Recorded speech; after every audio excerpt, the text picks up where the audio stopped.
In an Excel spreadsheet, I have this infinite bank of these problems that will work out perfectly that I can use on tests, sample tests, calculus, pre-calculus. Pretty nice. We'll get one.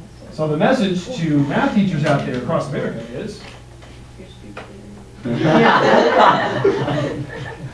can't find the solution at first, just keep trying to make your own theorem. Then you're set for life. Pretty simple, right? Okay. Pretty simple. That's why they're a teacher. Whoa. Or like people like Jared who classes, they like doing it, Good teachers. but other people. Good teacher. We're on camera, so let's not mention anybody else. Yeah, there are good teachers and not so good teachers in the world. That's all I can say, right? Rewind 30 seconds. That's all I can say. Okay, now, who's ready for the next section? Everybody ready for this? What do you have to do on the test? All right?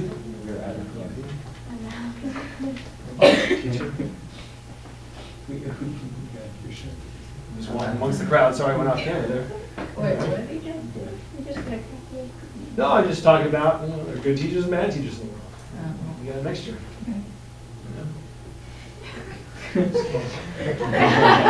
Okay. All right, now. All right, this is going to be, here's what I'll do on the test. Okay. Does everybody see that these triples right here are height 4? So this is like the column that we had on the notes last time, right? So what I'll do is I'll give you a column, and I'll say, hey, look, these are Pythagorean triples of height 4. Take these and make some weighted trinomials. Okay? So here's what you do. Let's do the area first.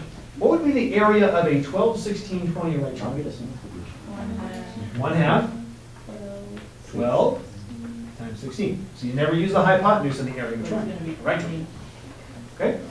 And let's see what that is. Let's see. Now you have a choice. You can either take half of the 12 or you can take half of the 16. Half 16. You don't do half of both because you don't distribute unless it's plus or minus, not multiplication, right? So just pick one. You want to do half of 16? Yeah. And in your head, it'd probably be easier to do 12 times 8 than it would be to do 6 times 16. Okay? It's about the same, but 96. As long as you can get it. Okay? So that's 96. So that means if I do x squared, and it doesn't matter if I do plus or minus, and then remember what this term is right here, that is the hypotenuse. So 20x plus, doesn't matter if you do plus or minus, and then 96. And no matter how you do the pluses or minuses, that thing is factorable without the quadratic formula. Okay? Nice. All right, this one right here. The area would be 1/2 times what? 16 times 30. Okay. And would you rather take half of the 16 or half of the 30? 16. Yeah, because if you do half the 30, you have to do 16 times 15, right? If you do half of the 16, you can preserve the one with the 0. I like that. 240. Okay, that would be 24 with a 0, so 240. Okay. So therefore, the weight trinomial is x squared plus or minus, which one?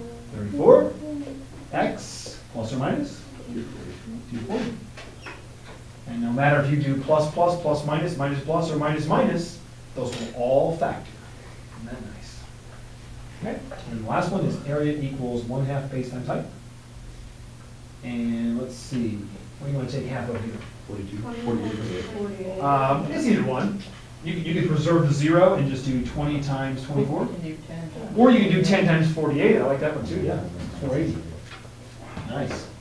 So if you do x squared plus or minus 52x plus or minus 480, then sure enough, that will factor into parentheses with no quadratic formula. All 4 of those possibilities. So every one of these is like 4 different possibilities. Okay? Good stuff. All right, that's what I call patterns. That's good stuff. All right. And there we go. We turn off this. I didn't notice. I don't think that was the Catchphrase. camera. Oh, catchphrase. I don't have one here.